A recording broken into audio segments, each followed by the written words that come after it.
Nay! Dito po! Nandito po ako! Limuel, anak ko! Sa wakas nakita rin kita at nayakap muli. Kung alam niyo lang po kung gaano ko kayo pinanabikan na makita at mayakap ng ganito. Ang laki na ng ipinagbago mo, anak. Matipuno ka na ngayon kumpara nung huling uwi ko na payat ka at lalo kang gumwapo. Natuto lang po akong pangalagaan ng katawan ko.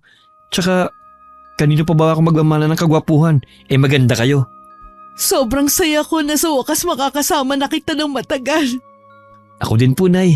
Kung alam niyo lang po na gabi-gabi kong pinagdarasal na sana dumating na yung araw na uuwi na kayo at hindi na ulit aalis.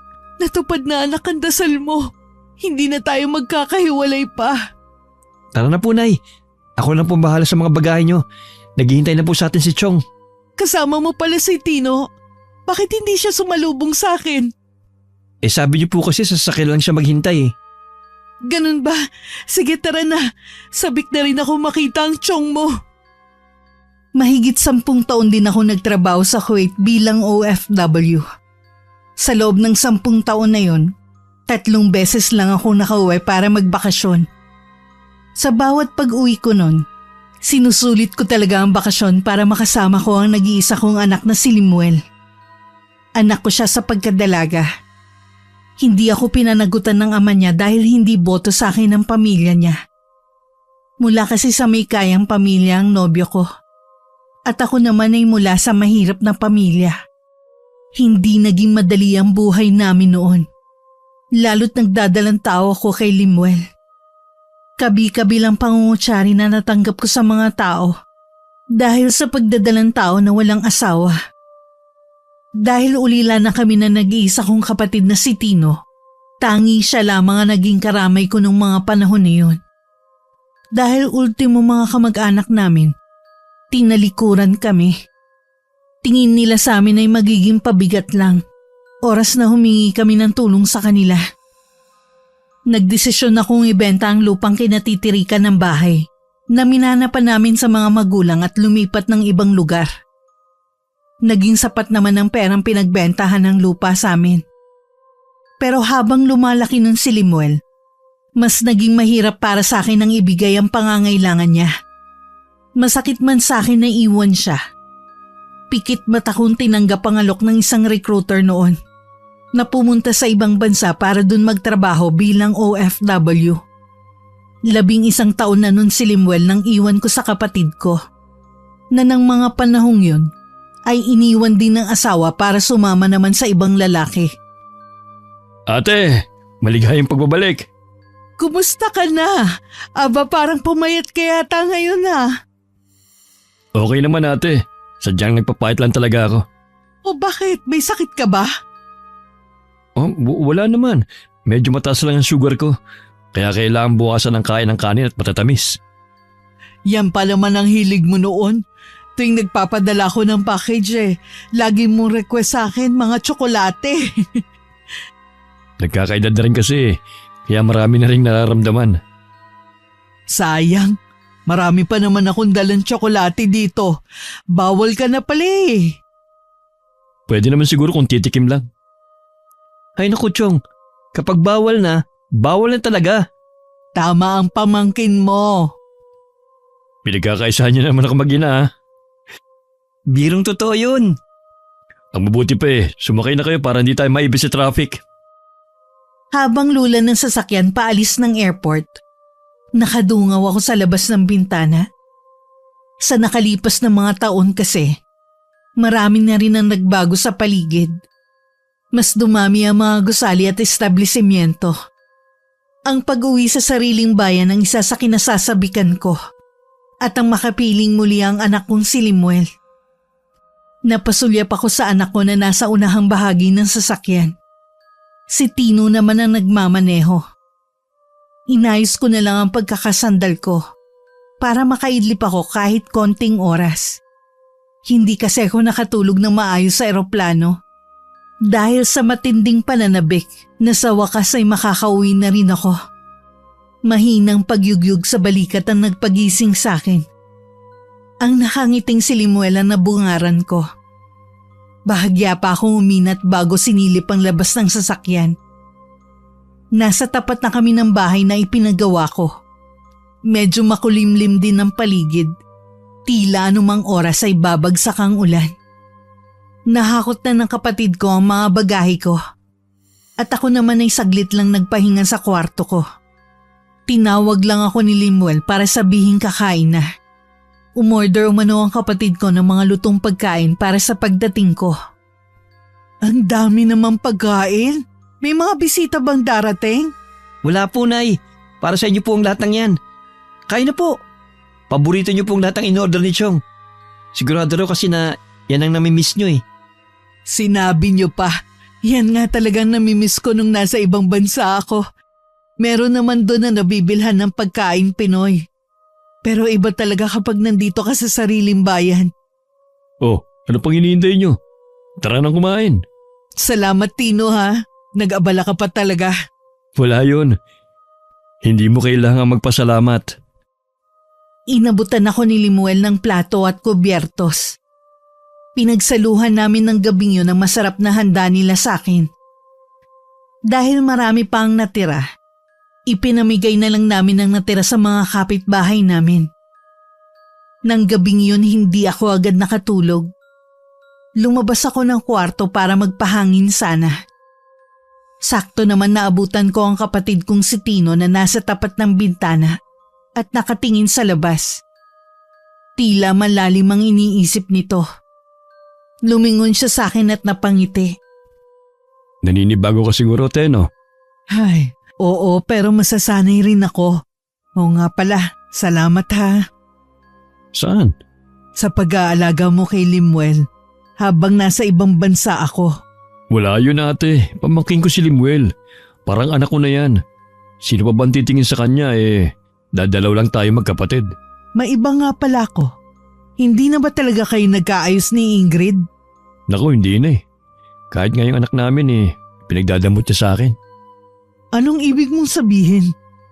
Gusto lang niya suportahan ko ang anak namin. Pero ayaw niyang makita ko. Hindi naman yata tama yon. Siya na nga itong nagloko tapos siya pa ang may ganang maglagay ng ganyang kondisyon sa'yo. Mabuti na lang nakakausap ko ang anak namin. Napakabait na bata. Malapit na magtapos ng high school. Sa kanya lang ako nagpapadala ng pera. May bisyo kasi ang nanay niya. Tama lang yun kaysa padaanin mo pa sa dati mong asawa. Gusto na nga niyang umuwi rito Kaso pinipigilan siya ng nanay niya. Paano kayo nagkikita? Minsan dinadala ko siya sa eskwelahan niya. Okay na rin yun kaysa hindi mo talaga makita ang anak mo.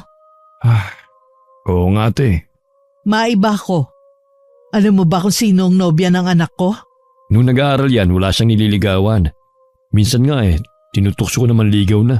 Bah, sagot sa akin Ayaw niya masayang pagtatrabaho mo sa abroad. Napakaswerte mo sa anak mong yan, te. Ngayon kaya?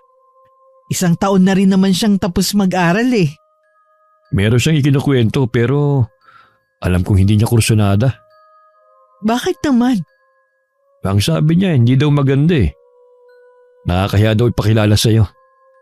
Hindi naman ako tumitingin sa panlabas na itsura Ang importante sa akin, nagmamahalan silang dalawa. Yun na nga walang gusto sa kanya si Limuel. Ganun ba? Oo, tsaka minsan na nasa palengke kami. Nakita ni Limuel na namamalengke rin yung babae.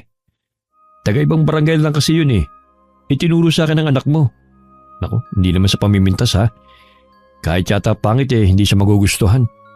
Ano bang itsura? Basta, ang hirap niyang ilarawan O siya, wag na lang. Tsaka sabi mo nga hindi naman siya gusto ni Limuel. Nagkwentuhan pa kami sandali ni Tino bago ako nagpaalam na papasok na ng kwarto. Bumibigat na rin kasi ang talukap ng mga mata ko. Bago ko siya iwan, binilinan ko na isarang maigi ang mga bintana at pinto. Naalala ko kasi dati na muntik nang mapasok ang bahay namin nung bagong pagawa pa lang ito. Mabuti na lang ay nagising si Tino. Bago pumasok sa kwarto, sinilip ko muna si Limuel sa kwarto niya. Nakatabi lang ng akin. Nakadapa siya at mahimbing na ang pagkakatulog. Kinabukasan naman, maaga akong nagising para ipagluto si Limuel bago siya pumasok sa munisipyo sa bayan kung saan siya nagtatrabaho. Oh, gising ka na pala. Sige na, maupo ka na riyan. Malapit na tong sinangag. Dapat po nagpapahinga pa kayo ngayon, Nay. Alam ko pagod pa kayo eh. Hayaan mo na ako. Gusto ko namang pagsilbihan ka. Namimiss ko kasi tong ginagawa ko sa'yo noon eh. Hayaan mo naman na makabawi ako sa'yo. Sa dami ng sakripisyo niyo sa akin, matagal na po kayo nakabawi. Masaya akong pagsilbihan ka. Hayaan mong asikasuhin kita hanggat hindi ka pa nag-aasawa. Wala pa po sa isip ko yan, Nay. Sabi ng tiyong mo sa akin wala ka pa raw nobya. Bakit naman? Abala lang kasi ang mga babae sa pag-aaral ko. Noon yun. Ngayon naman nakapagtapos ka na at may trabaho ka na. Hindi ko pa po kasi nahahanap ang babaeng gusto ko eh. Ano ba kasing katangian ng babaeng hinahanap mo? Yung pong katulad niyo sana, Nay. Kung ako magiging panuntunan mo sa paghahanap ng babaeng magugustuhan, mahihirapan ka talaga. Hanapin mo yung itinitibok ng puso mo. Opo. Sa ngayon po focus muna ako sa trabaho at sa inyo. Mabuti pa kumain ka na. Nilagyan ko na ng sinangag ang plato ni Limuel. Longganisa at itlog ang niluto kong ulam para sa kanya. Alam ko kasing yun ang paborito niyang ulam kahit noon pa. Nang makaalis si Limuel, sinimulan ko naman ang paglilinis ko sa buong bahay. Inuna ko muna ang kwarto niya. Habang tinutupi ko ang mga damit niya sa aparador, hindi ko maiwasan na mapaluha. Maraming taon kasi ang nawala sa aming mag-ina. Tiningnan ko rin ang album kung saan naroon ang mga larawan niya nung hindi na kami magkasama. Baka sa pamamagitan ng pagtingin ko sa mga larawan niya, maibsan ang kalungkutan ko sa mga panahon na labis ako nangulila sa kanya. Nung matapos ko ang paglilinis sa kwarto ni Limuel, lumabas na ako para sana magluto ng tanghalian. Pero naabutan ko si Tino sa kusina na naglilinis ng isda. Ako na riyan. Wag na ate, magpahinga ka na lang dyan. Ako nang bahala sa tanghalian natin. Ikaw nang nagluto ng almusal natin eh. Pareho kayo nang sinasabi ni Limuel. Ginagawa niyo naman akong lumpo kung hindi ako kikilos dito. Hindi naman namin sinabi na habang buhay kang wag kumilos. Ang sa amin lang, ipahinga mo muna ang sarili mo sa trabaho. Hindi naman kasi ko sanay na walang ginagawa eh. Bakit hindi mo dalawin ang mga dati mong kaibigan? Naisip ko nga rin yan at madalhan na rin ng mga pasalubong. Ate, may sasabihin pala ako sa'yo. Tungkol naman saan? Tungkol sa tatay ni Limuel. Pwede ba Tino, wag mo nang banggitin ang tungkol sa taong yan. Ayoko na makabalita ng kahit ano sa kanya at sa pamilya niya. Baka lang kako kasi maging interesado ka lang. Pwes wala na akong pakialam pa sa kanya. Bakit parang nagagalit ka pa rin? Ibig sabihin, apektado ko pa rin sa kanya. Oo, apektado pa rin ako dahil sa ginawa niya at ng pamilya niya sa akin. Pero puro galit na lang ang nararamdaman ko sa kanya. Kinakarma na nga sila ngayon eh. Ha? Ano ka mo? Kinakarma na kako sila ngayon. Buti nga sa kanila. Nung sabihin ko nga kay Limuel, wala siyang reaksyon man lang. Noon pa naman kasi, tanggap na niyang wala siyang ama. Wala na rin siyang pakialam sa tatay niya. Mabuti nga yung tanggap na agad niya. Hindi na ako mahihirapan pang magpaliwanag sa kanya. Hindi na muli pang binanggit ni Tino ang tungkol sa ama ni Limuel. Hanggang na mga sandaling ito, may kirot pa rin sa puso ko ang tungkol sa ginawa niya at ng pamilya niya sa akin. Pero nasisiguro kong wala na ni katiting na damdamin sa puso ko para sa kanya. Samantala, hindi naman maipinta ang mukha ni Limuel nang makita sa kantin ang isang babaeng halatang kanina pa naghihintay sa kanya. Lemuel, buti dumating ka na. Kanina pa kita hinihintay eh. Gusto ko kasing sabay na tayo mananghalian. Kumain na ako kanina. Bibili lang sana ako ng maiinom. Ha? Saan ka kumain? Sa opisina. Ganun ba? Akala ko kasi dito kakakain eh. Sa susunod, huwag mo na akong hintayin pa. Kasi gusto ko kasi… Ayaw kitang kasabay kumain. Teka lang, Lemuel. Huwag mo naman ako talikuran. Mag-usap muna tayo. Bakit ba ganyan ka makitungo sa akin? Wala ka ba talagang pakiramdam ha? O sadyang makulit ka lang? Gusto ko lang naman makipagkaibigan sa'yo. Ayaw kita maging kaibigan. Pakiusap lang. Huwag na huwag ka nang lalapit sa akin kahit kailan. Pero Lemuel, teka lang. Tumalikod na lang si Lemuel at hindi na itinuloy ang pagbili ng maiinom sa kantin. Buong maghapon tuloy mainit ang ulo niya dahil kay Lyra. Sa munisipyo rin nagtatrabaho si Lyra bilang sekretary ng mayora nila. Matalino naman ang babae at magaling makisama sa mga katrabaho. Pero una pa lang na pagkikita ng dalawa, mabigat na ang loob ni Lemuel sa kanya. Lagi niya kasing nahuhuli ang babae na nakatingin sa kanya. Harap-harapan din ang pagbibigay nito ng pagkain sa kanya. Madalas na kinakantsawan na siya ng mga katrabaho nila na lalong ikinaiirita niya. Madalas din siyang hintayin nito sa pagkain. Kaya naman huling tanghalian para hindi masira ang araw niya. Sa opisina na lang siya kumain. Sa pag-aakalang wala na doon ang babae kaya siya bumaba para bumili sana ng maiinom. Kaya pagdating kahit nagmano sa akin si Lemuel, nahalata ko agad na masama ang timpla niya. Oh, may nangyari ba sa trabaho anak? Wala naman po, Nay. Pagod lang po. Magmerienda ka muna. Nagluto ako ng turon dyan. Mamaya na lang po siguro. Magpapahinga lang ako. Gusto mo bang hilutin ko ang ulo mo? Pwede po ba, Nay? Oo naman. Teka, kukunin ko ang langis ko. Isa po sa namimiss ko sa inyo noon. Kapag masakit ang ulo ko o di kaya katawan, lagi niyo ako hinihilot. Ngayon na magkasama na tayo ulit, huwag kang magdadalawang isip na magsabi sa akin kung may masakit sa'yo ha. Opo, Nay. Ramdam ko ang pagod mo anak. Dapat nagre-relax ka rin.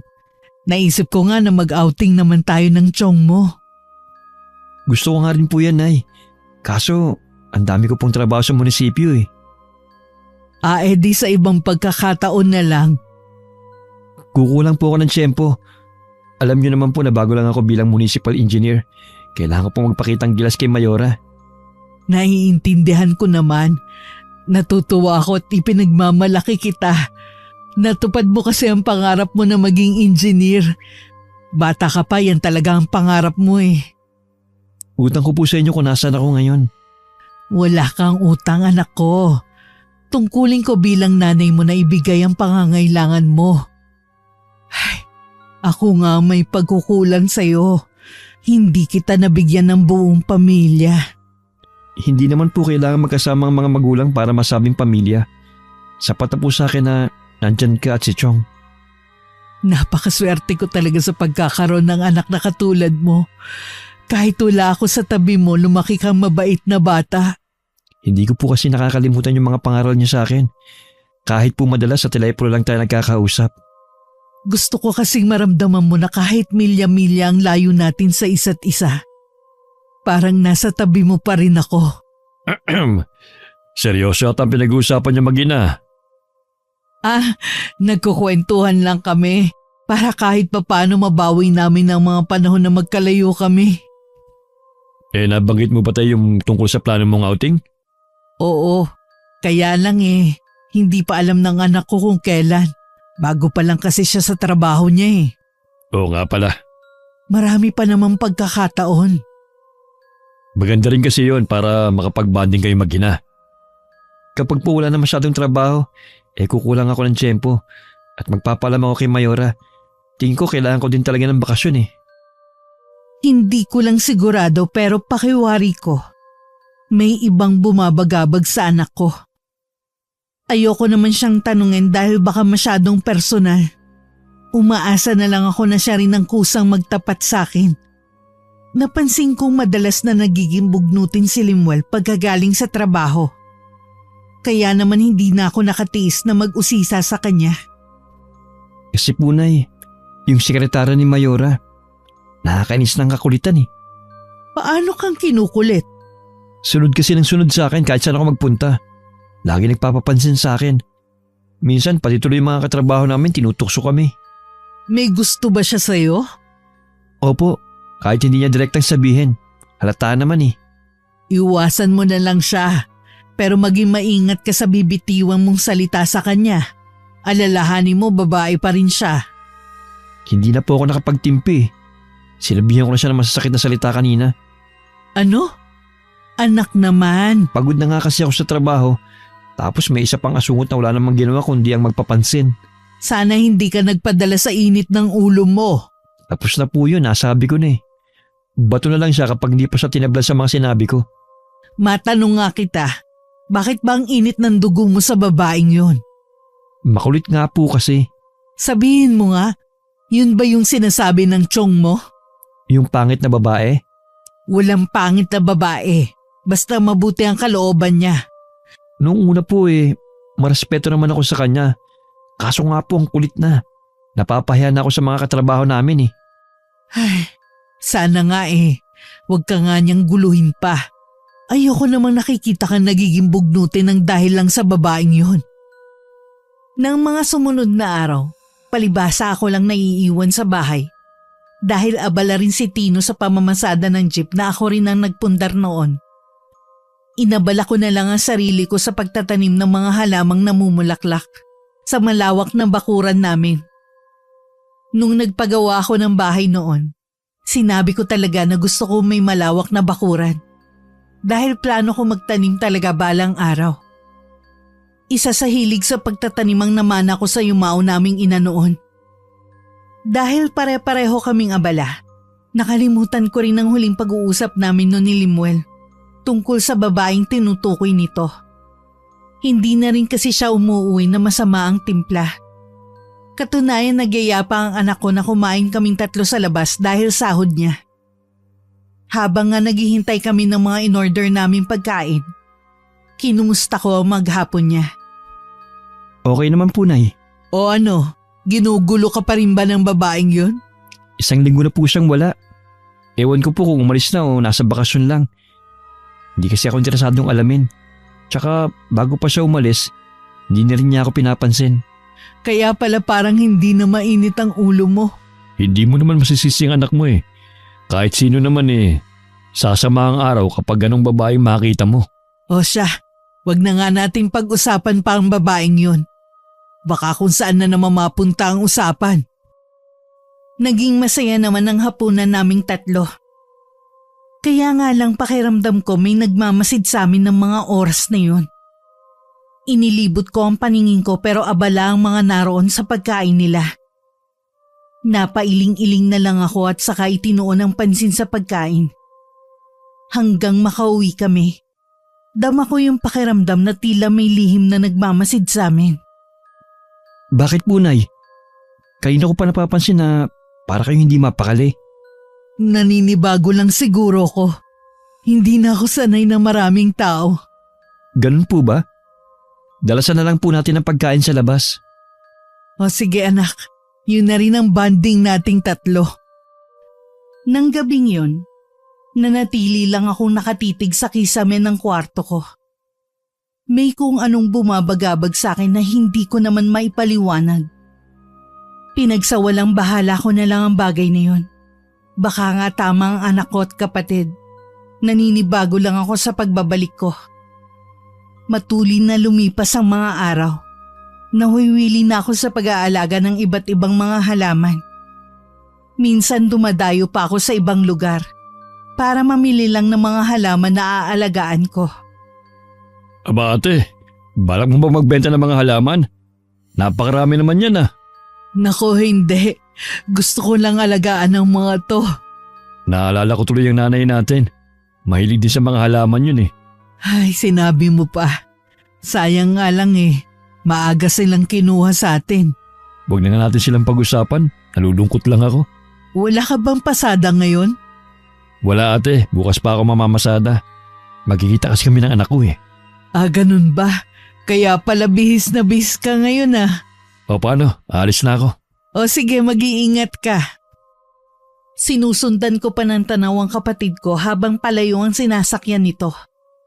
Tsaka ko lang ibinalik muli ang pansin ko sa ginagawa kong paglilipat ng mga halaman ko sa nabili kong bagong mga paso. Nang mga sumunod na araw, kapansin-pansin ang pagiging masigla ni Limuel. Lagi din siya nakangiti kapag uuwi, kahit nababaka sa kanya ang sobrang pagod. Napapadalas na rin ang pag-uwi niya ng gabi at aalis naman ng maaga ng bahay. Minsan sa sobrang pagmamadali, hindi na siya kumakain ng agahan. Sa hapunan naman madalang na rin namin siyang makasabay. Dahil madalas, kumakain na siya sa labas. Nakakapanibago ang ikinikilos ng anak mo. Hindi naman siya dating ganyan ah. Nag-aalala na nga ako eh. Nangangayayat na rin kasi siya. Hindi kaya may nobya ng anak mo? Di sana sinabi niya na sa atin. Sa bagay nga, hindi naman maglilihim sa atin ang batang yan. Pero kailangan ko pa rin alamin ang ibang ginagawa niya. Baka naman kasi magkasakit siya. Sumang-ayon naman sa akin ang kapatid ko.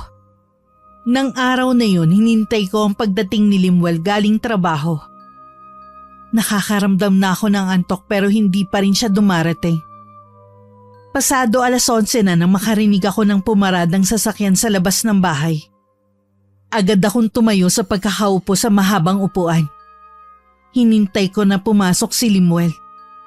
Katulad ng inaasahan ko, bahagya siyang nagulat nang makitang gising pa ako. Nay, bakit hindi po kayo natutulog? Kasi hinihintay kita. Bakit ngayon ka lang? Pasensya na po kayo, Nay, kung napuwit kayo sa paghihintay sa akin. Sa susunod po huwag niyo na akong hintayin. Hindi naman ako bata eh. Gusto kasi kitang makausap. Tungkol po ba saan? Pwede po ba bukas na lang? Hinaantok na kasi ako eh. Maaga din po akong papasok bukas. Tungkol nga dyan sa ginagawa mo. Alam mo palang maaga pa ang pasok mo bukas. Bakit gabing-gabi ka nang umuwi? Ilang oras na lang ang itutulog mo niyan. Tapos hindi ka na rin nag-aalmusal. Tingnan mo nga yung sarili mo sa salamin. Butot balat ka na lang. Hayaan niyo lang ako sa ginagawa ko. Anong hayaan? Yun ba ang ibig mong sabihin? Ang ibig kong sabihin, hayaan niyo lang ako sa buhay ko. Sa gusto kong gawin. Naririnig mo ba yung sinasabi mo, ha? Sa tingin mo kaya kapag nagkasakit ka, sinong lalapitan mo? Di ba ako rin? Ilang beses din naman ako nagkasakit nung wala kayo eh. Pero naging maayos naman ako. Hay Limuel, sabihin mo nga. May pinagdadaanan ka bang problema na hindi mo masabi-sabi sa amin ng tiyong mo? Wala nga po. Sigurado ka ba? Baka ayaw mo lang magsabi. Hindi naman ako magagalit eh. Tutulungan pa kita. Magsabi ka lang anak. Ang kulit niyo naman eh. Limuel, baka nakakalimutan mong nanay mo ko. Hindi ko po yung nakakalimutan. Pero ang kulit niyo po kasi. Sinabi na pabayaan niyo na ako sa buhay ko. Total matagal naman kayong nawala. Limuel, wag mo akong tatalikuran. Kinakausap pa kita, Limuel. Napatitig na lang ako sa pagsara ng pinto ng kwarto ng anak ko. Napatulala na lang ako pagkatapos. Hindi ako makapaniwala sa inasal niya sa akin. Sumagi din sa isip ko ang mga binitiwan niyang salita sa akin kanina. Biglang nanikip ang dibdib ko at parang gusto kong maiyak. Kinabukasan maaga pa rin akong bumangon para ipagluto ng almusal ang anak ko. Nang pumasok siya sa kusina, wala siyang imik na dumulog sa hapagkainan. Napansin ko na tamilmil siyang kumain at tila malalim ang iniisip. Naisip ko na lang na baka dahil sa nangyari kagabi. Ilang sandali lang, umalis na rin si Limuel nang hindi nagpapaalam sa akin. Naiiling na lang akong nasundan siya ng tingin. May nangyari ba? Nagkaroon lang kami ng konting pagtatalo kagabi. Kaya pala. Pero dapat nagpaalam pa rin siya. Hindi yung para kang hangin na hindi nakita. Hayaan mo na. Palalamigin ko muna ang sitwasyon. Tsaka ko na siya kakausapin ulit. Kakausapin ko rin siya. Nag-aalala na rin kasi ako sa kakaiba niyang ikinikinis itong mga nakaraang araw eh. Sa pagdaan ng mga araw, Imbis na magkaayos kaming mag-ina, tila ba lalong lumala ang sama ng loob sa akin ni Limuel. Wala naman akong ginagawang masama.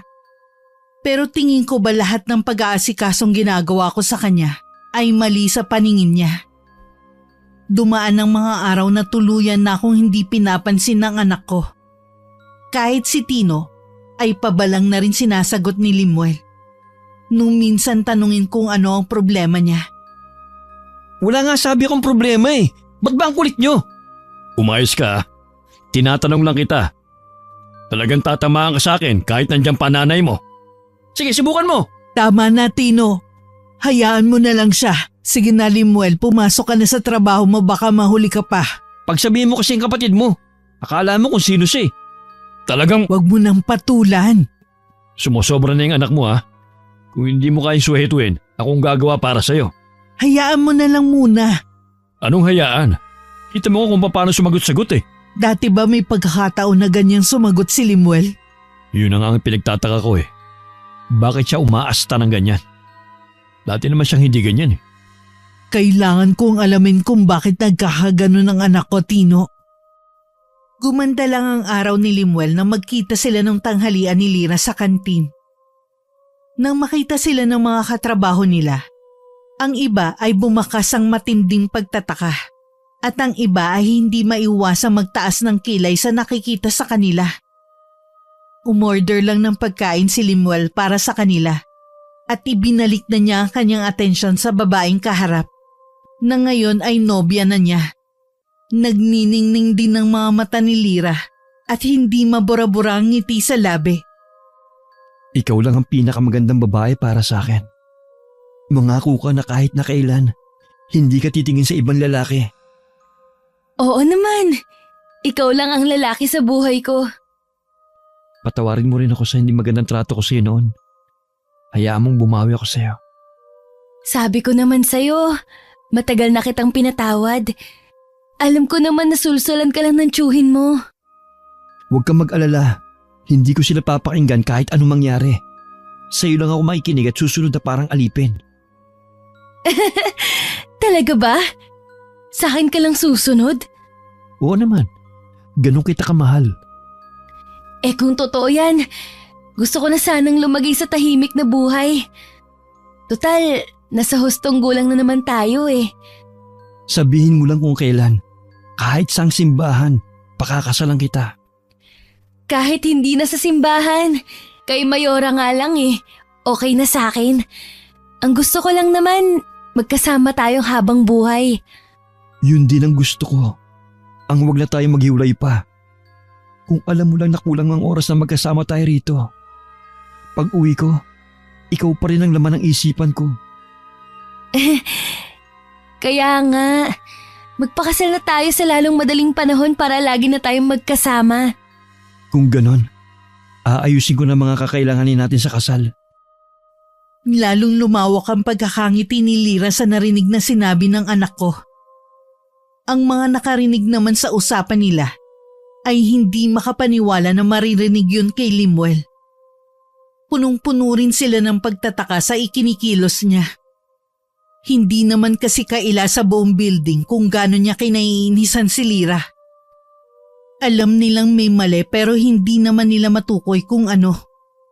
Ang alam lang nila, mula nang bumalik si Lira mula sa pagbabakasyon nito galing probinsya, doon na rin nagbago si Limuel. Naging mabait at malambing na siya rito, na tila pinananabikan niya talaga ang pagbabalik ng babae.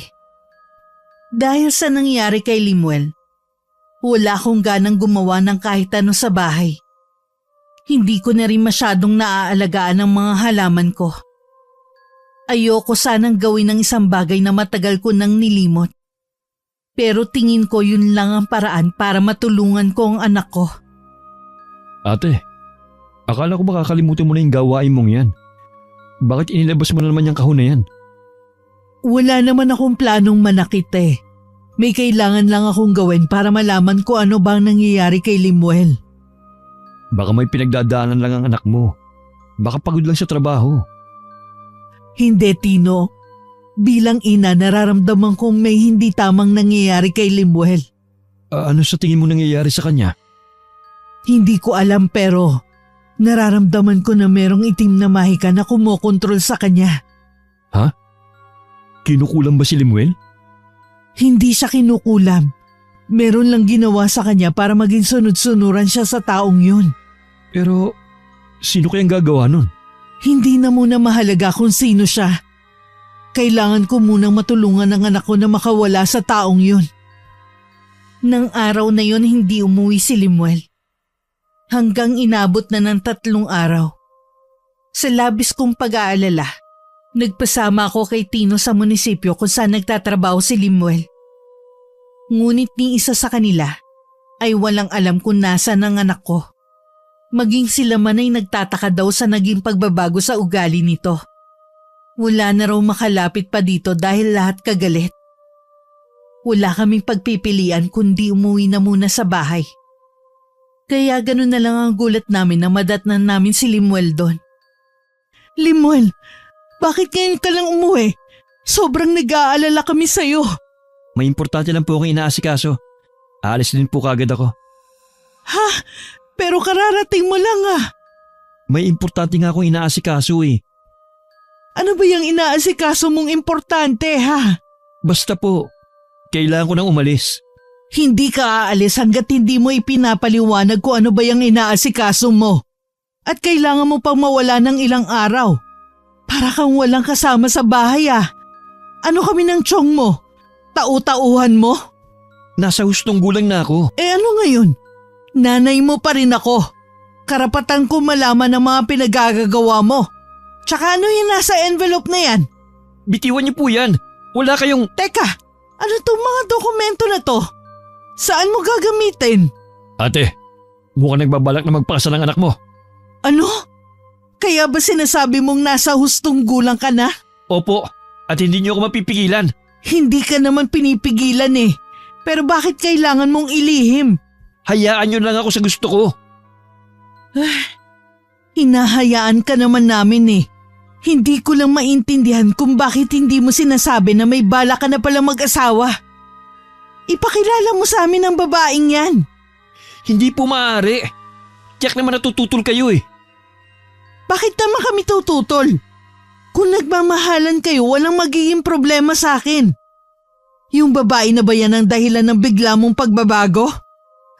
Huwag niyo po siyang pagbibintangan ng ganyan. Wala po siyang kinalaman sa pagbabago ko. Eh bakit hindi mo siya iharap sa amin? Hindi po pwede. Pues, hindi mo makukuha mga dokumento na to hanggat hindi mo ipinapakilala ang babaeng yan. Hindi niyo magagawa yan sa akin. Huwag niyo kaming paglayuin. Hindi ko kayo pinaglalayo. Gusto ko lang siyang makilala para mabasbasan ko rin ang relasyon nyo. Nakikiusap po ako, Nay. Narinig mo bang sinabi ko? Parang batang humihikbi pa ang anak ko na tinalikuran kami. Pumasok siya sa kwarto niya at nagkulong doon. Nang lumapit ako sa may pinto, may narinig akong kausap niya sa kanyang cellphone. Parang nagsusumbong siya dito habang umiiyak. Napagtanto ko ng mga sandaling yun na tama nga ang kutob ko. Hindi na ako nag-aksaya pa ng panahon. Agad ko nang inihanda ang mga kakailanganin ko para agad kong malunasan si Limuel. Tutol naman si Tino sa plano kong gawin. Baka pwedeng humingi lang tayo ng tulong sa ibang manggagamot. Bakit pa? Kaya ko naman pagalingin ang anak ko. Ayoko lang kasi na yan ang magtulak sa'yo para bumalik sa dati mong gawain. Nangako ka, ate. Gagamutin ko lang si Limuel. Wala akong balak bumalik sa ginagawa kong pangungulam. Sige na nga. Pero pagkatapos, itago mo na ulit ang kahon na yan, ha? Huwag kang mag-alala. Wala akong balak balikan ng nakaraan. Sana nga. Ayoko lang kasi na matulad ka kay inay. Batid mo naman kung anong ikinamatay niya. Nakahanap siya ng magaling na katapat. Huwag mo nang ipaalala ang nangyari kay inay. Bakit wag? Kung yun lang ang paraan para hindi mo na maisipan pang balikan ang ginagawa mo dati. Kung magsalita ka parang hindi ka naniniwala sa akin ah. Naniniwala naman ako. Kaya lang, gusto ko pa rin paalalahanan ka. Baka kasi dahil kay Limuel makalimot ka. Nang maiwan akong mag-isa, tsaka ako kinuha ang itim na libro na galing kay inay. Binuklat-buklat ko yon hanggang mapunta sa pinakahuling pahina. May binasa ko doon na isang orasyon na kailangan ko. Nung gabing yun, nagpasabi ako kay Tino na wag akong aabalahin. Ang inay po? Ay, nasa kanyang kwarto. Nagpasabi na wag muna siyang aabalahin. May kailangan ka ba sa kanya? Meron po sana Hihingin ko yung dokumento sa kanya. Hindi mo ba naiintindihan ang sinasabi ng nanay mo, ha? Ipakilala mo muna sa kanya ang babaeng yon. Ipapakilala ko din naman po pero hindi pa sa ngayon. Sino ba kasing babaeng yon? Saan mo nakilala? Basta po. Anong basta? Kita mo nga ang pagbabago dyan sa ugali mo nang dahil sa babaeng yon. Natuto kang sumagot ng pabalang sa nanay mo. Sumusobra naman kasi si nanay paminsan Ano? Nanay mo pa ang sumusobra sa lagay na yan? Huwag na po tayo magtalo pa, Chong. Mabuti pa. Matutulog na lang ako. Di ka na ba maghahapunan? Hindi na po. Itutulog na lang ang hapunan. O siya, bahala ka na nga. Hindi naman ako magugutom kundi ikaw. Hindi rin makakain si Tino ng hapunan, kaya itinabi na lang niya ang ulam. Hindi rin siya makatulog sa labis na pag-aalala. Hinintay na lang niya akong lumabas ng kwarto ko. Malapit na nun maghating gabi. Naabutan ko pa siyang naghihikab sa may sofa. Tumayo siya nang makita ko. Sumenyas ako sa kanya na huwag maingay. Tumango naman siya sa akin. Pabulong lang din ang aming naging pag-uusap. Tanging-tango lamang ang naisagot ng kapatid ko sa lahat ng mga sinabi ko. Kinabukasan, maaga akong bumangon kahit puyat ng nagdaang gabi. Niluto ko lahat ng ulam na paboritong almusalin ng anak ko. Lahat ng iyon ay nilagyan ko ng sangkap na ako lang ang nakakaalam. Nang pumasok siya sa kusina, matamis akong ngumiti sa kanya. Niluto ko lahat ng paborito mo. Halika na anak. Nay, pwede po bang ibigay niyo na sa akin yung mga dokumento na kailangan ko? Oo naman, ibibigay ko sa iyo ang hinihingi mo. Talaga po? Pwede po bang inyo na ibigay? Sige, ibibigay ko sa iyo pero kumain ka muna. Paano ko makakatiyak na ibibigay niyo nga? Wala ka bang tiwala sa nanay mo? Meron naman po kaya lang. Sige na, maupo ka rito. Masarap ang mga hinanda ko sa iyo. Masarap ang sinangag habang mainit pa. Sige po, kakain na ako. Habang kumakain ka, kukunin ko na ang hinihingi mo. Lihim akong napangiti nang makitang sumandok ng sinangag at ulam si Limuel. Sunod-sunod din ang kanyang ginawang pagsubo. Kitang-kita sa mukha nito na nasarapan sa niluto ko. Habang abala siya sa pagkain, masigla naman akong pumasok sa kwarto ko at saka kinuha ang envelope na nasa higaan ko. Paglabas ko, sarap na sarap pa rin sa pagkain ng anak ko. O, ito na ang hinihingi mo. Salamat po, Nay. Sana naman ipakilala mo sa akin ng babaeng nakabihag sa puso na nag-iisa kong anak. Ay, sige po. Minsan, isasama ko siya rito sa atin. Sige pa, kumain ka pa.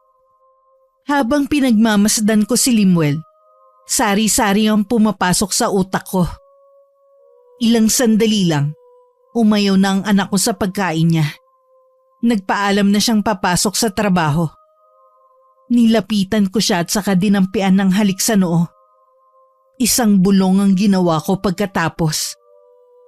Hanggang sa pag-alis ni Limuel, sinundan ko pa siya ng tanaw hanggang labas. Noon lang din pumasok si Tino. Ano nangyari? Wala pa, maghintay na lang tayo. Kahit ako napapaisip sa babaeng yun Bakit kaya kailangan pa niyang gayumahin si Limuel? Hindi ko rin alam pero mali siya ng taong ginayuma. Siguro, matindi lang pagkakagusto niya sa anak mo. Magandang lalaki naman kasi at may magandang trabaho pa. Hindi sapat na dahilan yon para gawin niya yun sa anak ko. Sana lang ate, wag mo nang gantihan yung babaeng yan. Wala akong balak gumante. Gusto ko lang namang gumaling ang anak ko. Mabuti naman kung ganon. Tahimik na kasi tayo namumuhay dito. Huwag na natin gayahin pa ang ginawa ni inay noon. Oo naman. Ayoko namang kasuklaman ako ni Limuel oras na malaman niya ang tungkol sa nakaraan ko. Natitiyak kung hindi yun gagawin ng anak mo. Mahal na mahal ka nun. Ano na kaya ang nangyayari sa kanya ngayon? Magkaharap na kaya sila ng babaeng yun? Hindi talaga pumasok ng araw na yun si Limuel. Dumiretso siya sa tagpuan nila ni Lira. Halos kalahating oras din siya naghintay bago dumating ang nobya. Mahigpit na yakap naman ang sinalubong ni Lira sa anak ko, na biglang natigilan na matitigan ng babae. O bakit para kang nakakita ng multo? Lira? Ako nga. Wala nang iba. Bakit ka ba ganyan? Anong ginagawa mo rito? Ha? Anong bang sinasabi mo? Alisin mo nga pagkakayakap mo sa bewang ko. Lemuel, ano bang nangyayari sa'yo? Walang nangyayari sa akin. Ikaw ang tinatanong ko kung anong ginagawa mo rito. Di ba nga magkikita tayo ngayon para planuhin ang pagpapakasal natin? Ano ka mo? Kasal? Magpapakasal tayo? Baliw ka na nga yata. Lemuel naman, totoong sinasabi ko. Plano na natin magpakasal. Baliw ka na nga talaga. Di makita ka nga. Nasusuka na ako. Magpapakasal pa ako sa'yo? Hindi kaya wala ng bisa ang… Ano sinasabi mo? Magtapat ka nga. May ginawa ka ba sa akin? Para madala mo ako dito nang hindi ko namamalayan? Wala. Ikaw ang nagdala sa akin dito. Sabi mo pa nga, ito ang magiging poga ng pagmamahalan natin. Ibig mong sabihin? Maniwala ka sa akin. Nagmamahalan tayo. Marami na tayong mga plano. Hindi. Hindi ko alam ang mga sinasabi mo. Sinabi lang lumayo ka sa akin. Ano bang gusto mong gawin ko? Para maniwala ka ulit sa akin. Huwag mo muna akong kausapin. Naguguluhan lang ako lalo. Isa lang ang alam ko. Kahit kailan, hindi kita magugustuhan. Kaya wag na wag mo nang babanggitin ang sinasabi mong kasal. Yun naman ang totoo eh. Dala mo pa nga mga dokumento na kailangan natin sa kasal natin eh. Ayan o, yung hawak mong envelope. Tignan mo pa. Imposible yung mga sinasabi mo. Sadya lang talagang ilusyonada ka. Akin na yung envelope na yan. Ipapakita ko sa'yo na totoo ang sinasabi ko. Ha? Ano to? Bakit puro mga itim na papel to? Bakit ito ang laman ng envelope mo? Nasaan ang sinasabi mo mga dokumentong dala ko? Sinungaling ka talagang babae ka. Maniwala ka sa akin, Limuel. Nagsasabi ako ng totoo. Alam mo ikaw, matagal na ako nagtitimpi sa iyo eh. Akala ko naman, nang umuwi ka sa probinsya nyo, patatahimikin mo na ako. Hindi pa pala. Tumingin ka sa akin. Sabihin mong biro lang lahat ng to. Mahal mo ako, di ba? Mahal mo na ako, di ba? Pantalan mo na ako ha. Kahit na kailan, hindi ako magkakagusto sa isang pangit na tulad mo. Limuel, wag mo naman akong ipagtulakan. Nakikiusap ako sa'yo. Huwag na huwag mo nang tangkay na magpakita pa sa akin. Ni lumapit sa akin. Nakakadiring kang pangitan mo. Hindi! Mahal mo ako, sabi mo! Tama na! Baliw kang babae ka! Huwag na huwag ko lang malaman na may ginawa ka sa akin dahil baka mapatay kitang babae ka. Wala naman akong ginawa sa'yo. Ako pa nga ang agrabyado sa ating dalawa eh. Mukha mo! Sa lagay na yan, ikaw ba palang agrabyado? Huwag ka naman magalit ng ganyan. Hindi ako sanay na pinagsasalitaan mo ako ng ganyan eh. E di umalis ka! Habang nakikita kita, lalo ako nasusuklam sa'yo. Lemuel, teka! Huwag mo naman akong talikuran. Saan ka pupunta? Wala ka ng pakialam. Mag-usap muna tayo. Nakikiusap ako sa'yo. Huwag mo kang mahawak-hawakan ng braso ko! Lumayo ka sa akin! Walang nagawa si Lyra sa galit na nakikita niya sa anak ko. Kulang na lang mag-apoy ang mga mata ni Limuel at tupukin siya. Nakita rin niya ang pagkuyom ng mga kamao nito. Batid niyang nagtitimpi lang si Limuel na huwag siyang mapagbuhatan ng kamay. Nang tinalikuran na siya ng anak ko, batid niyang yun na ang huling beses na makikita niya ito. Napahagulgol na lang siya ng malakas. Tila gumuho ang mundo niya ng mga oras na yun. Samantala, noon lang ulit ako nagkaroon ng panahon na asikasuhin muli ang mga halaman ko. Nagulat pa ako na may biglang yumakap sa akin mula sa likuran ko. Limuel, akala ko nasa trabaho ka. Hindi po ako pumasok sa trabaho. Saan ka nagpunta? Hindi ko po alam kung paano ko napunta sa lugar na yun eh. Kagaya ng hindi ko rin maalala ang mga nangyari ng mga nakaraang araw sa akin. Huwag mo munang isipin pa yon. Maaalala mo din yun balang araw. Mabigat lang po ang dibdib ko.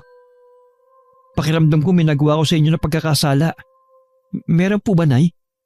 Kung meron man hindi ako nagagalit. Pinatawad na rin kita. Alam ko naman na hindi mo yun sinasadya eh. Kung ganun po eh, may nagawa nga akong masama sa inyo.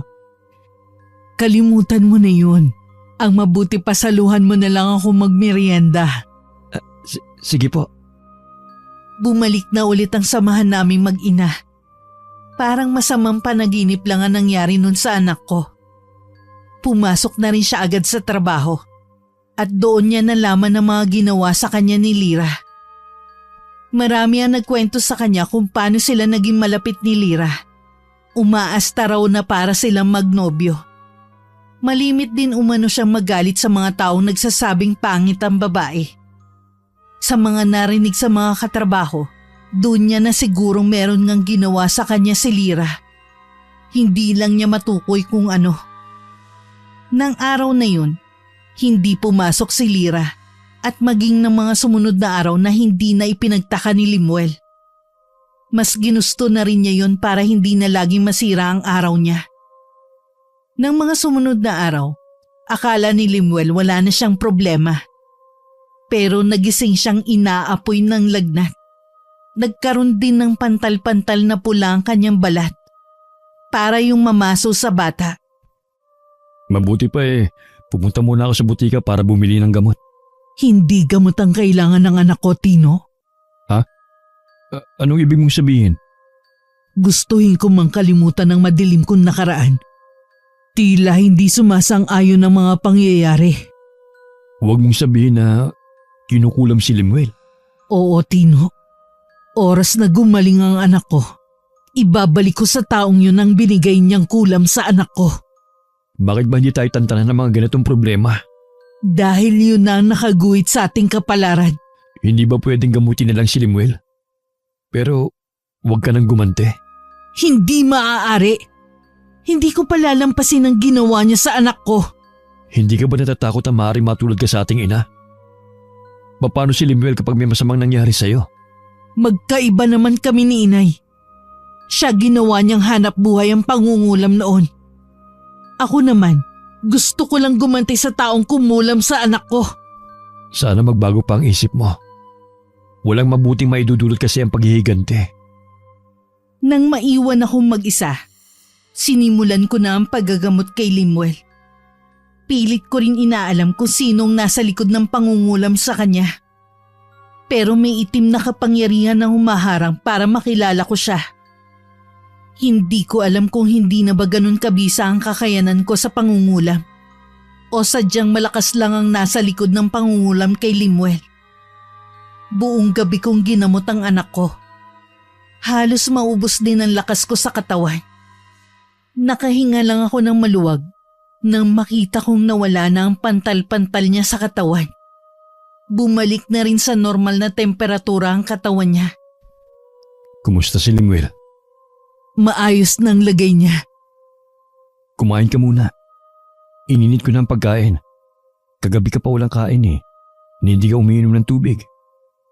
Hindi kasi ako maaaring umalis sa tabi ng anak ko. Nalaman mo na kung sinong kumukulam sa anak mo? Hindi ko makita ang mukha niya. Hinaharang ng kanyang itim na kapangyarihan para makausap ko siya. Pero isa lang ang natitiyak ko. Isa siyang babae. Malamang isa lang ang babaeng gumayuma at kumulam sa kanya. Sino nga kaya siya? Naiwan sa aking isipan ang katanungan kong yun. Nang magising si Lemuel, sinabi ko sa kanya ang nangyari. Nung una hindi siya naniniwala. Baka daw may iba siyang sakit. Hindi ko nalang ipinilit ang sakin. Ang mahalaga naman ay magaling na siya. Akala ko pa naman ay wala ng problema ang anak ko. Pero nung hapon na umuwi siya ng bahay, napansin ko agad na masama ang timpla niya. May problema ba sa trabaho? Wala naman po, Nay. Bakit sambakol na naman ang mukha mo? Gusto ko na pong umalis sa trabaho. Ha? Bakit naman? Akala ko ba walang problema? Hindi naman po sa trabaho eh. Gusto ko pong umalis na dahil ayaw akong tantanan ng babaeng yun. Sinong babae? Si Lira po. Yun ba ang babaeng balak mong pakasalan sana? Wala po akong balak pakasalan ng babaeng yun. Hindi ko nga alam kung ano nangyari. Bakit naging kami? May ginawa siya sa'yo kaya ka napaibig sa kanya. Kung talagang nahihirapan ka na ng dahil sa babaeng yun, umalis ka na nga sa trabaho mo. Marami ka naman trabahong pwede mo pang pasukan. Oho, bukas na bukas din po. Hindi ko maiwasang makaramdam ng galit sa babaeng tinutukoy ng anak ko. Hindi na talaga mapipigilan pa ang plano ko sa kanya. Gaya ng sabi ni Lemuel, umalis na siya sa trabaho. Lagi na lang siyang nasa bahay. Nagkaroon tuloy kami ng mahabang oras na magkasama. Minsan tinutulungan niya ako sa paghahalaman. Isang araw galing ako sa palengke. Naabutan ko siyang mainit ang ulo. Ano nangyari? Galing po kasi dito si Lira. Ano ka mo? Ano daw ang kailangan niya? Gusto po niyang panagutan ko yung nangyari sa amin. Hindi ko nga po maalala mga sinasabi niya. Ang mabuti pa, wag mo na lang siyang harapin kapag pumunta ulit dito. Ako na lang ang bahala sa kanya. Nagkataon po kasi na nasa labas ng bahay kaya po nakita niya ako. Nagkataong pang pumunta ako ng palengke. Sayang hindi ko siya nakita. Pagkatapos ng araw na yun, lagi na lang nagkukulong si Lemuel sa kwarto niya. Nakikita ko ang malaking epekto sa kanya ng ginagawa ng babaeng yun. Halos hindi na siya makakain. Naaawa na ako sa kanya. Kinausap ko si Tino tungkol sa babaeng yun. Kung alam ba nito kung saan nakatira. Ibig mong sabihin ate, ang tinutukoy na babaeng muntik ng pakasalan ng anak mo, ang babaeng gumayuma sa kanya at kumulam ay si Lira? Kilala mo ba siya? Yun nga yung babaeng pangit na sinasabi ko sa'yo. Yung habol ang habol kay Lemuel. Akala ko naman ibang babae na. Siya pa rin pala. Tibay din naman ang babaeng pangit na yun. Kung gaano pala kapangit ang itsura niya, ganun din pala ang pag-uugali niya. Hindi na siya nahiya. Makailang beses siyang pinagtabuyan ni Lemuel noon. Sadya talagang pinagsisiksikan niya ang sarili niya sa taong sukang-suka naman sa kanya. Alam mo ba kung saan siya nakatira? Sa pagkakaalam ko lang sa kabilang barangay. Pero hindi ko alam kung saan ang saktong lugar. Balak mo bang puntahan siya? Oo. Wag na ate. Mahirap kung ikaw pupunta sa teritoryo ng kaaway. Ganyan ang nangyari kay inay noon . Anong gusto mong gawin ko? Ang tumunganga na lang? Walang gawin? Nahihirapan na si Lemuel ng dahil sa babaeng yun. Kilala ko ang babaeng yun. Hindi nun titigilan si Lemuel. Tiyak na babalik ulit yun dito sa bahay. Sige lang, bumalik siya rito. At ako na ang makakaharap niya. Sa loob ng 1 linggo, hindi nagpunta sa amin si Lira. Kung kailan namang handang-handa na ako sa pagharap sa kanya, tsaka hindi nagpakita. Hindi ko alam kung sadyang malakas lang ang pakiramdam niya, kaya alam niyang merong mangyayari sa kanya. Sa kabila ng masamang plano ko, pumabor pa rin sa akin ng pagkakataon. Isang umaga, bala ko sanang puntahan ang binibilhan ko ng mga halaman. Tumawag kasi siya sa akin at sinabing may bagong dating ng mga halaman. Baka raw magustuhan ko dahil galing ibang bansa. Ngunit hindi agad ako nakaalis ng araw na yon. Isang babaeng dumating, ako ang nagbukas ng tarangkahan. Hinagod ko agad siya ng tingin. Kinutuban agad ako na siya nga si Lira. Tama nga ang pagkukwento ng kapatid ko tungkol sa babae. Pandak at may kabataan ito. Maitim din ang balat. Makapal din ang mga labi, kilay at may kalakihan ng ilong. Lihim na lang ako napahinga ng malalim sa pag-aaral sa itsura nito. May kailangan ka? Si Limuel ang kailangan ko. Wala siya dito eh. Alam kong nandyan siya. Kaya wag mo nang itago. Kilala mo ba kung sinong kaharap mo, Iha? Siguro ikaw ang nanay niya na nang iwan sa kanya. Nang iwan ba ka mo? Oo. Di ba iniwan mo siya para magtrabaho sa ibang bansa? Tama ka, Iha. Iniwan ko siya para magtrabaho sa ibang bansa. Para maibigay ko sa kanya ang magandang buhay. Nakapagtapos siya ng pag-aaral. At nakapagtrabaho sa munisipyo kung saan kayo nagkakilala. Salamat sa pag-iwan ko sa kanya. Ay, pwede bang pakitawag na lang po siya? Meron kasi akong gustong sabihin sa kanya eh. Gaya ng sinabi ko, wala ang anak ko rito. Hindi ako naniniwala. Wala na siyang trabaho kaya wala siyang ibang pupuntahan. Talaga bang ganyan kakadesperada, ha? Ayaw sa'yo ng anak ko. Bakit habol ka pa ng habol sa kanya? Hindi ikaw ang gusto kong makausap kundi si Limuel. Kaya ilabas mo na siya. Sinabi na nga wala si Limuel dito eh. Hindi ako naniniwala. Alam ko nandyan siya. Limuel! Lumabas ka dyan! Meron lang akong gustong sabihin. Kausapin mo naman ako. Huwag mo akong pagtaguan. Hindi ka ba talaga makaintindi? Wala dito si Limuel. Umalis ka na lang. Hindi ako aalis hanggat hindi ko nakakausap si Limuel. Talaga bang mahirap maunawaan na ayaw sa'yo ng anak ko? Umalis siya sa trabaho nang dahil sa'yo. Ayaw ka na niyang makita. Hindi totoo yan. Siguro sinulsulan niya si Limuel na layuan ako, no? Hindi naman niya ako iniiwasan dati. Marami na nga kaming plano eh. Mahal ako ni Limuel. Alam mong ilusyon mo lang na mahal ka ng anak ko. Ginayuma mo lang siya, kaya akala niya mahal ka niya. Pero tapos na ang kahibangan niya sa'yo. Nagising na siya sa katotohanan. Hindi ko alam ang sinasabi mong gayuma. Nagmamahalan kami ni Limuel. Siya nga, kaya ba iniiwasan ka na niya ngayon? Nilalason mo kasi ang isip niya. Kayo ng kapatid mo. Mahal talaga ako ni Limuel. Kung ako sa'yo, titigilan mo na ang anak ko kung ayaw mong ibalik ko sa'yo ang mga ginawa mo sa kanya. Ha? Hindi ko alam ang sinasabi mo. Huwag ka na magkaila pa.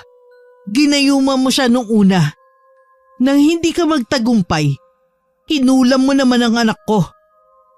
Huwag mo akong pagbibintangan ng ganyang kasamang bagay. Hindi ko yan magagawa sa mahal ko.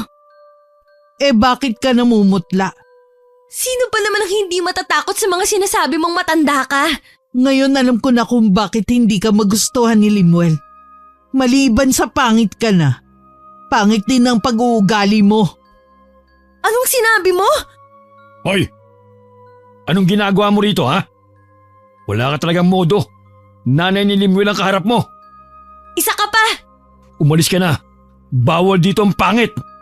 Akala niyo kung sino kayong kagaganda ng mga itsura. Pare-pareho lang naman tayong tao ah. Ikaw kasi ang nauna. Hindi kami mga palapintas ng mga tao. Pero sa nakikita ko, nasa iyo ang problema. Hindi naman kayo ang gusto kong makausap eh. Ipakausap mo na lang sa akin si Limuel. Hindi ka nun haharapin. Sukang-suka na ang pamangking ko sa'yo. May araw din kayo. pagsisisihan niyo ang ginawa niyong to sa akin.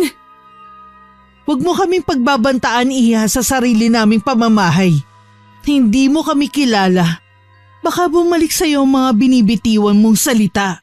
Hindi ako natatakot sa inyo. Hindi niyo rin ako kilala. Nasundan na lang namin ng naiiling na tingin ng pag-alis ni Lyra. Ngayon ko lang nauunawaan ng anak ko na kahit kailan hindi niya magugustuhan ng babae.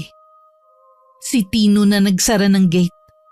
Nakasunod pa rin siya ng tingin sa babae na makailang beses pang lumingon sa amin. O di ba? Ang kapal ang pagmumukha ng babaeng yon. Bagay na bagay ang itsura at ugali. May mga tao pala talagang ganon. Oo naman, marami sila. Si Limuel. Ayun, nasira na naman ang araw. Narinig kasi ang boses ni Lyra. Sabi ko wag na lumabas. Kawawa naman ang anak ko. Kasalanan lahat ng babaeng yun eh. Sumang-ayon naman ako kay Tino. Walang dapat sisihin kundi si Lyra. Habang lumilipas ang mga araw, nakikita ko ang pagiging miserable ng anak ko nang dahil sa kanya. Nang gabing yun, ako na lang ang gising sa bahay. Nakakaramdam ako ng kakaiba. Alam ko hindi pa rin kumukupas ang kaalaman ko sa pangungulam.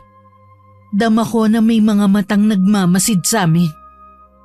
Pumasok ako sa kwarto at inilabas muli ang kahon kung saan nakalagay ang itim na libro at iba pang gamit sa pangungulam. Galing pa ang mga gamit na yun sa yumao naming nanay. Sa akin niya ipinamana ang kanyang kaalaman sa pangungulam. Dahil tanging sa anak na babae lamang pwedeng ipamana ang kaalamang yon. Kinuha ko rin ang itim na libro at saka umusal ng orasyon na naglalaman ng kahindik-hindik na sumpa. Kinabukasan nanghihina ako at halos hindi makabangon. Pero hindi ako nagsisisi sa ginawa ko nung nagdaang gabi. O ate, tinanghali kaya ata ng gising ngayon ah. Kasi napuyat ako kagabi. Tinuloy mo na ba ang plano mo? Oo, pagkatapos kong makaharap ang babaeng yon.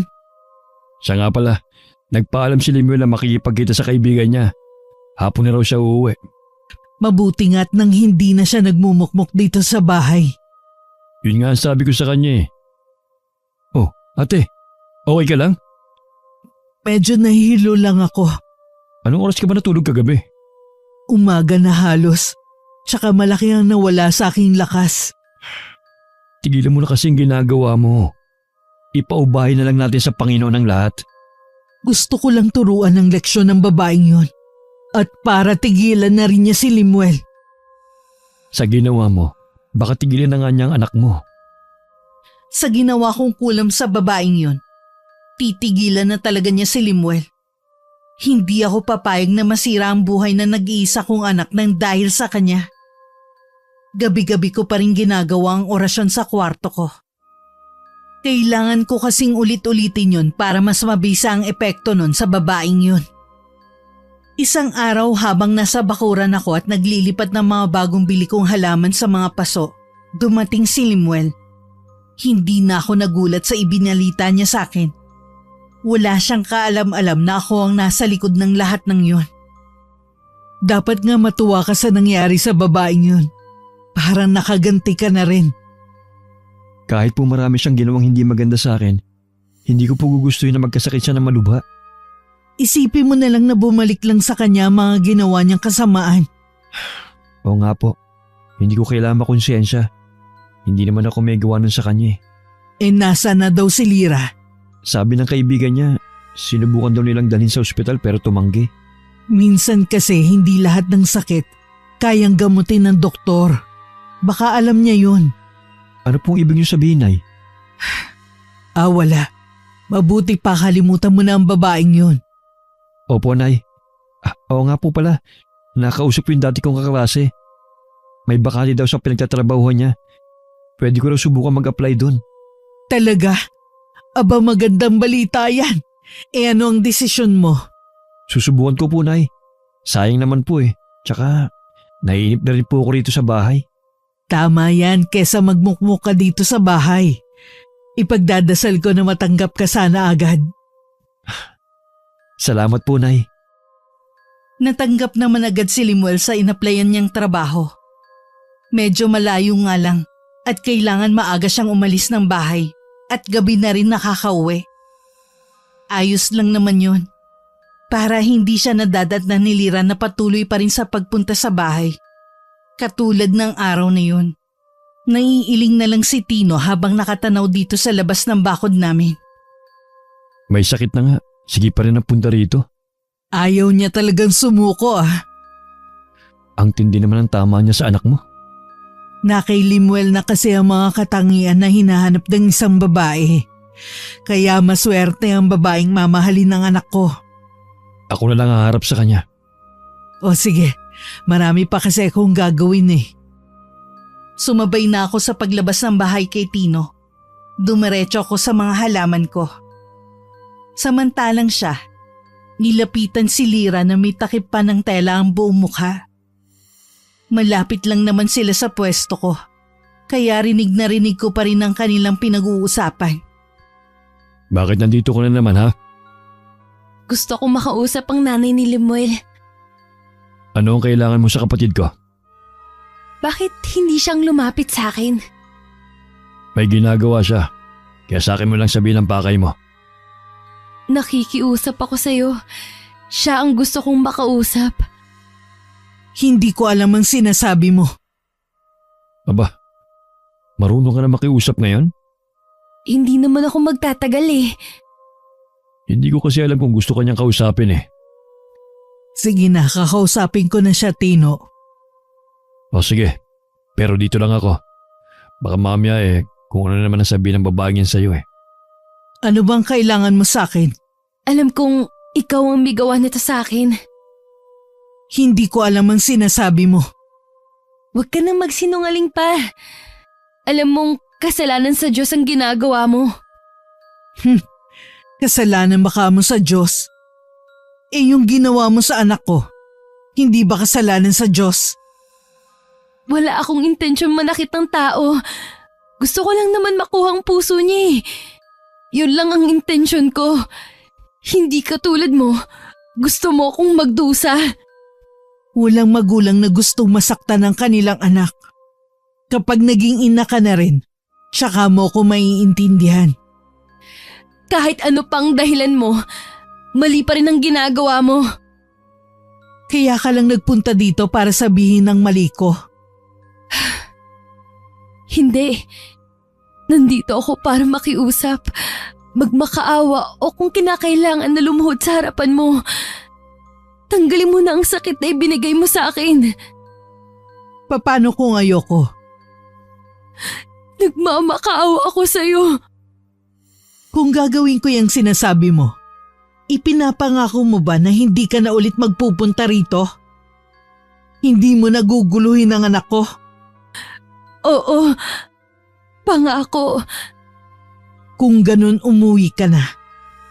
Babawiin mo na ba ang sakit na ibinigay mo sa akin? Marahan ang ginawa kong pagtango habang nakatingin sa kanya. Sumilay naman ang ngiti sa labi niya. Pagkatapos nagpaalam na rin siya sa amin. Bumalik na rin ako sa ginagawa ko. Sumunod naman sa akin si Tino at umupo sa bakanting upuan. Babawiin mo ba ang kulam sa kanya? Hindi. Mula kanina nabasa ko na ang laman ng iniisip niya. Nakakabasa ka na ulit ang laman ng isipan ng tao? Mula lang nung bumalik ulit ako sa pangungulam. Tingin ko nga, hindi talaga senserong babaeng yun eh. Hindi ko alam pero noon pa mabigat ang loob ko sa kanya eh. Dahil nararamdaman mong hindi siya mabuting tao. Sa kabila ng lahat, hindi pa rin ako sangayon sa ginagawa mo. Kaya nakikiusap ako. Tama na ang paggamit ng itim na kapangyarihan. Pangako huli na to. Sa akin na magtatapos ang sumpa ng pamilya. Hindi ko rin naman ito maaaring ipamana kay Limuel. Alam natin na tanging babae lamang sa pamilya ang pwedeng magmana ng kakayanan namin ng inay sa kulam. Salamat naman kung ganon. Muli akong nagpakawala ng itim na kapangyarihan. Yun na ang huling gagawin ko. Pagkatapos ng ilang araw, nabalitaan na lang namin na nagpatiwakal si Lyra. Sabi dahil daw sa matinding kabiguan sa pag-ibig kaya niya yung nagawa. Nagulat naman si Limuel, pero para na rin siyang nabunutan ng tinik sa dibdib sa pagkawala nito. Sa kasalukuyan wala pa rin nalalaman si Limuel sa lihim ko. Minabuti ko na wag na lang sabihin sa kanya. Dadalhin ko na lamang yon hanggang sa aking huling himlayan. Matapos kong ibaon ang kahon kung saan naroon ang itim na libro at gamit sa pangungulam, nagpunta ako sa simbahan at nagbalik loob sa Panginoon. Marami akong inihingi ng kapatawaran. Nakalimot ako na lahat ng mga biyayang natatanggap namin ay galing sa Kanya. Pagkatapos ng pagbabalik loob ko, gumaan kahit papano ang pakiramdam ko. Sa paglipas ng mga panahon, maraming beses na sinubok ang aking katatagan ng mga problema. Totoo nga ang sinasabi nila. Habang lumalapit ka sa Panginoon, susubukin na mabibigat na problema ang pananampalataya mo. Isa sa ipinagpapasalamat ko ay kasama ko lagi ang aking anak at kapatid. Sila ang naging lakas at sandalan ko sa mga panahong nawawalan na ako ng pag-asa sa buhay. Wakas,